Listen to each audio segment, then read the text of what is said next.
Voilà, retour sur la piste d'Heidenheim pour suivre la grande finale de cette Coupe du Monde qui va opposer dans quelques instants Eric Sreecky, le Français à gauche sur votre écran, à Ivan Kovacs. Nous devrions normalement être avec Frédéric Delplat. Est-ce que Frédéric Delplat nous entend en direct de l'Heidenheim? Oui, je vous entends, Christian. Christian, je vous entends. Alors comment ça se passe, Frédéric? C'est une superbe performance en tout cas de la part d'Eric d'être présent en finale, lui qui a fait de cette compétition son grand objectif de l'année. Enfin, c'est au moins l'objectif des épreuves de Coupe du Monde de cette année, effectivement, puisque c'est un des rares tournois qu'il n'a pas encore gagné. Et il s'est fixé ce rendez-vous. C'est un grand tournoi, c'est un des plus forts de l'année, c'est une super Coupe du Monde comme on l'appelle. Et effectivement, il est très motivé et très concentré sur cette finale. Et pourtant, Frédéric, il va rencontrer sa véritable bête noire, celui qui l'avait quasiment éliminé des championnats du monde de 1991, Ivan Kovacs, qu'il a du mal à battre. Donc c'est pas du tout joué d'avance. Oui, c'est un double challenge pour lui, en dehors de l'objectif qui est pour lui la première place. Il va rencontrer en finale Kovacs, sa bête noire. Ça fait très longtemps qu'il se rencontre sur le circuit international.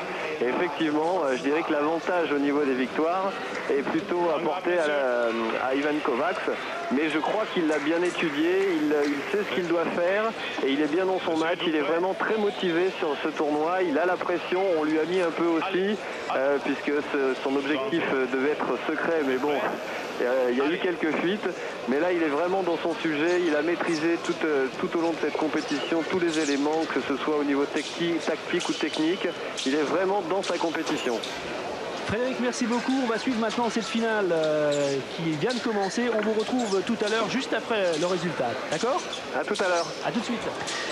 Frédéric Delplat, notre consultant habituel, comme vous le savez, sur Eurosport. Et qui d'ailleurs a fait un excellent tournoi, puisque même s'il n'est pas en finale, il aura éliminé le 6e Allemand, Bormann, dans ce tournoi pour terminer dans les 90 premiers. Je vous rappelle qu'il y a énormément de concurrents du monde entier pour faire le plus grand tournoi du monde. Voilà, place donc au championnat, à la finale de cette Coupe du Monde. 0-0 pour l'instant sur ce ralenti en tout cas. 1-0 pour Kovacs à gauche sur votre écran. Alors, Eric Sreecky a bien étudié son adversaire. Il est évident que ce n'est pas une découverte pour lui, on vient de vous l'expliquer, puisqu'il l'a rencontré plusieurs fois. Eric Sreecky s'est donné tous les atouts. Et regardez, celui-ci lui permet d'égaliser un partout. Touche au pied, directement sur le pied gauche de son adversaire, un partout normalement. Et Eric Sreecky s'est donné tous les atouts pour s'imposer cette année. Et croyez-moi, quand le Français se fixe un objectif, il est bien rare qu'il ne l'atteigne pas. Attaque directe de la part de Ivan Kovacs. Et normalement 2-1 à l'avantage du Hongrois.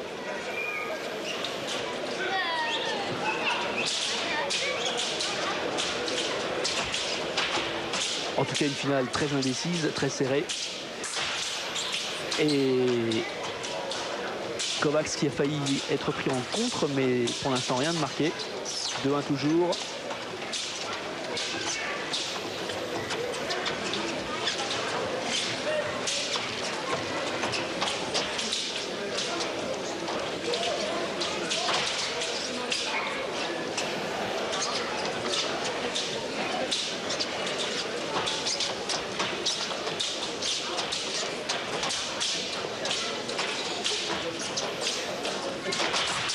Direct.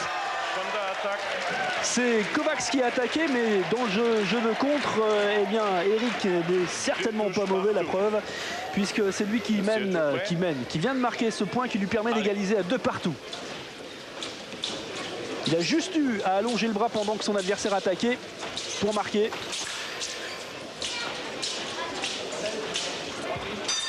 Oh, superbe. Et en même temps, voilà, tout le jeu d'un escrimeur, c'est finalement de savoir quand il faut être attentiste, quand il faut attaquer, finalement, quand surprendre son adversaire par l'action qu'on va entreprendre, celle de défendre ou d'attaquer. Il était un petit peu attentiste, il a marqué sur un contre, et puis c'est lui qui prend l'avantage derrière, 3-2. Superbe. Parade, riposte, cette fois-ci, c'est Ivan Kovacs qui marque, 3 partout. Monsieur, êtes-vous prêt? Petit avantage pour Eric Sreecky, sa première demi-finale, c'est lui qui a fait la première demi-finale, pardon, donc il a eu un petit peu plus de temps pour récupérer que son adversaire, c'est comme ça. 3 partout. Mais au niveau d'une finale, surtout à Heidenheim, mais bien c'est pas le... La victoire se joue souvent ailleurs quand même.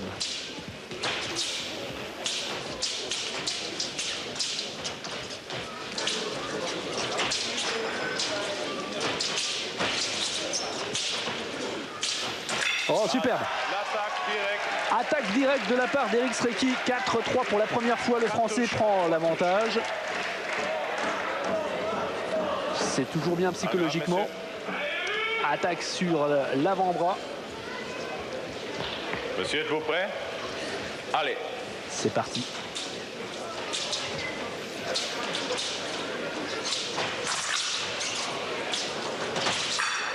Oh, trop courte l'attaque de Stéphane, d'Ivan Kovacs. Je vais rester avec Stéphane, c'est incroyable. Le camp français avec Maître Sicard et Maître Boisse qui discutent de la manière dont Eric Sreecky mène ce combat. 5-3.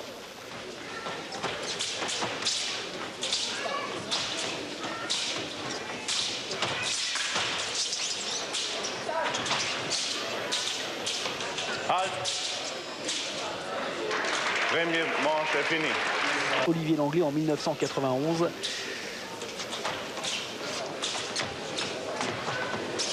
C'est reparti. Sreecky à droite sur votre écran. Il mène 5 touches à 3 face à Ivan Kovacs. Ça touche.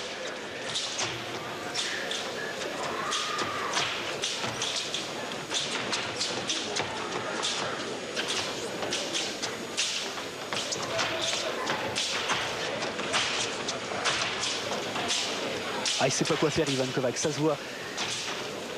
Avec ce petit mouvement de bras. Ouais, il sait pas quoi faire, Ivan Kovacs. Il a été ferré, c'est vrai. Parce que petit mouvement de bras, il s'attendait. Il sait plus s'il va être tellement attentiste, Eric. Et puis finalement, il était suffisamment attentiste. Et puis tout à coup, il attaque. Monsieur, êtes-vous prêt? Et Sreecky mène 6-3 normalement. Honnêtement, là, Ivan Kovacs ne savait pas quoi faire sur la touche précédente. Oh, superbe. Il est pour l'instant au-dessus. Eric Sreecky, tentative au pied pour déstabiliser son adversaire. Son adversaire qui commence à être un petit peu aveuglé, eh bien, part à l'attaque en espérant toucher. Et c'est Sreecky qui le touche le premier. 7-3. 4 touches d'avance. Rien n'est fait, mais c'est un bel avantage.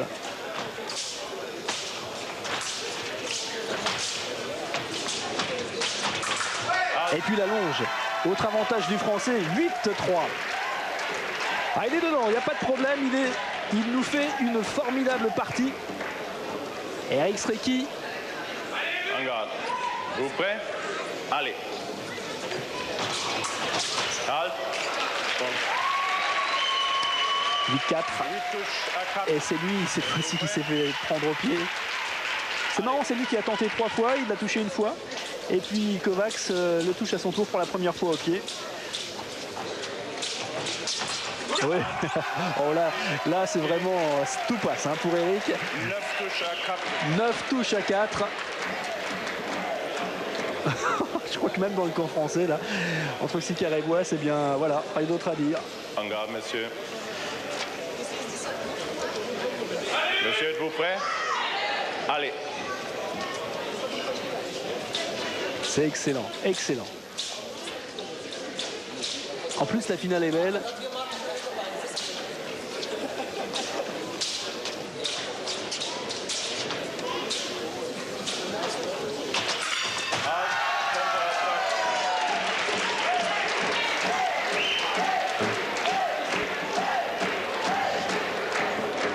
Touche à 4. 10 touches à 4, vraiment belle finale de la part d'Eric Sreecky. Peut-être pour nous l'occasion de faire un petit point avec Frédéric Delplat. 10-4, c'est vrai qu'on le sent, tout passe pour l'instant de la part du Français. Ah oui, tout passe, il est bien dans le match.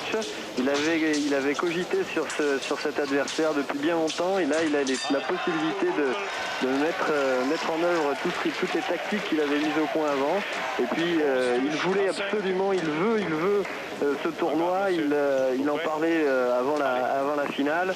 Vous savez, dans ce tournoi, dans la grande salle, il y a de grands tableaux bleus avec les vainqueurs de la Coupe d'Europe par équipe et du tournoi individuel. Et il s'était fixé qu'un jour on verrait son nom sur ces tableaux bleus. Là, il a la possibilité de le faire et je crois qu'il est encore plus motivé. Et puis surtout, il a l'avantage, Frédéric, là il mène maintenant 12 à 5, 7 touches d'avance. Quand il veut jouer des coups doubles, eh bien c'est tout à son avantage. Là, il maîtrise totalement ce combat. Oui, il a l'avantage des touches et il sait que Ivan Kovacs va devoir prendre des risques pour essayer de recoller au score. Ça va être très difficile.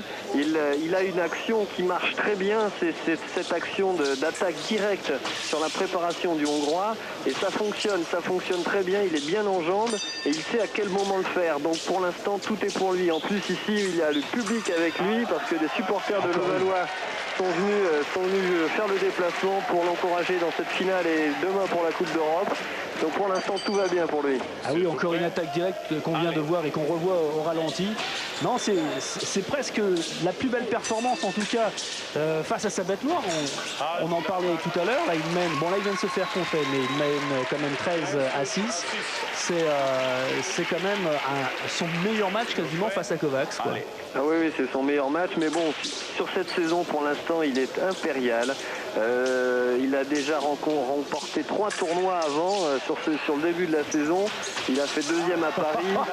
Et là, Kovacs a commencé à reculer, et puis il n'y avait pas de touche. Et on vient de voir Eric qui a continué sur sa course pour marquer la 14e touche. C'est très bon parce que psychologiquement il marque un point énorme sur cette touche là et sur ce genre de match c'est très important parce qu'on ne sait pas ce que pourra donner la suite. Alors attention, la 15e elle est là. C'est beau, c'est très beau. Et au pied en plus. 2 touches au pied à 1, mais surtout enfin je dirais qu'il atteint son but ultime cette saison avec les championnats du monde. Mais bref, c'est d'être le lauréat, d'inscrire son nom en haut d'un palmarès où depuis 1953, eh bien, il n'y avait eu que 4 Français qui s'étaient imposés. Perret en 53, Muller 58, Dreyfus 63 et Langlais 91, 97. Rajouté